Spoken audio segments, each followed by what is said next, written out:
Imagine this, according to recent reports, in 2025, the average resident of Germany spent around 300 hours a year dealing with bureaucracy. 300 hours, that's almost 2 full working months at 8 hours a day. 2 months that could have gone into producing real goods and services. 2 months of life that could have been spent with family, friends, hobbies, travel, or simply catching up on sleep. Instead, it disappears into endless forms, waiting rooms, letters from government offices, and back-and-forth correspondence. That's not an accident. It's a structural imbalance. Bureaucracy in Western Europe expanded alongside the consolidation of central power. Kings, and later national governments, gradually displaced local elites and self-governing communities, replacing them with loyal administrative officials accountable primarily to the capital. By the 17th and 18th centuries, this had evolved into what historians often describe as a police state, in the original sense of the word, a system where the government regulated nearly every aspect of economic and social life. And that kind of oversight requires a massive administrative machine. Of course, complex societies need rules. But in a healthy system, procedures serve a purpose. If a rule gets in the way of solving a problem, it's simplified or scrapped. In a bureaucratic system, the goal is sacrificed to the procedure. What matters most is the checkbox, the signature, the report filed up the chain of command. The real-world outcome becomes secondary. The priority is making sure the superior is satisfied. That's why agencies often don't solve problems, they document them.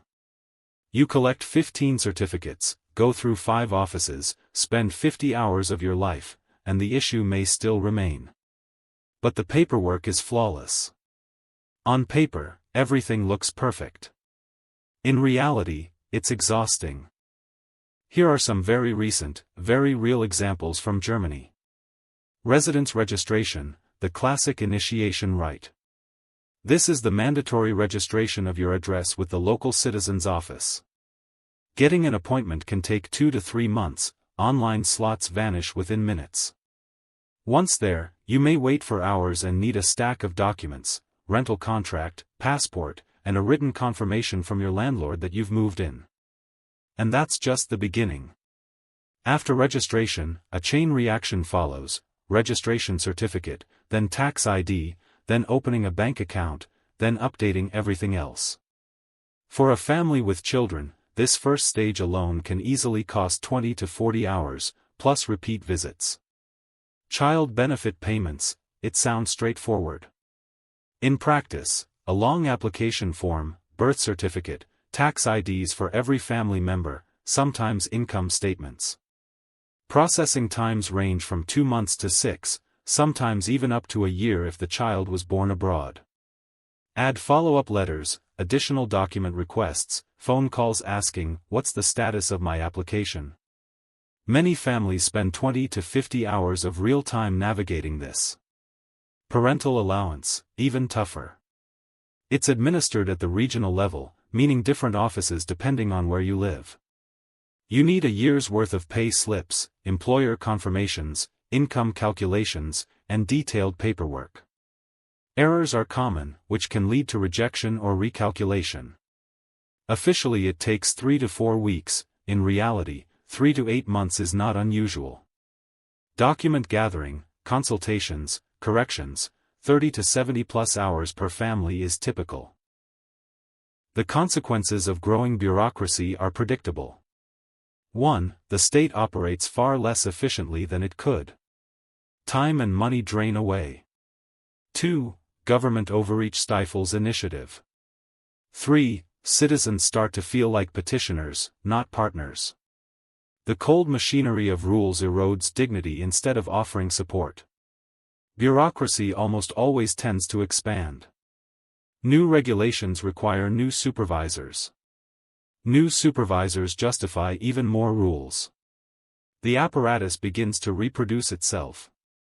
Over time, even if civil servants come from diverse social backgrounds, they form a distinct professional culture. Their career incentives, internal language, priorities, and reward structures drift away from those of ordinary citizens. A sense of separation emerges. In the public imagination, the state stops being us and becomes them, the apparatus. And those within it may begin, consciously or not, to see themselves as a separate caste, while viewing the citizens they are meant to serve as obstacles to the smooth comfort of their offices. Can this be changed? Bureaucracy isn't tied to any particular form of government. It can thrive under a monarchy or a republic. History shows that revolutions and constitutional reforms don't automatically eliminate it. New institutions often inherit old administrative habits remarkably quickly. Completely eliminating bureaucracy is neither possible nor desirable. A modern state cannot function without procedures. The real question is this: who serves whom? Do rules serve people, or do people serve rules? If 300 hours a year vanish into administrative friction, that's not evidence of a world that's simply too complex.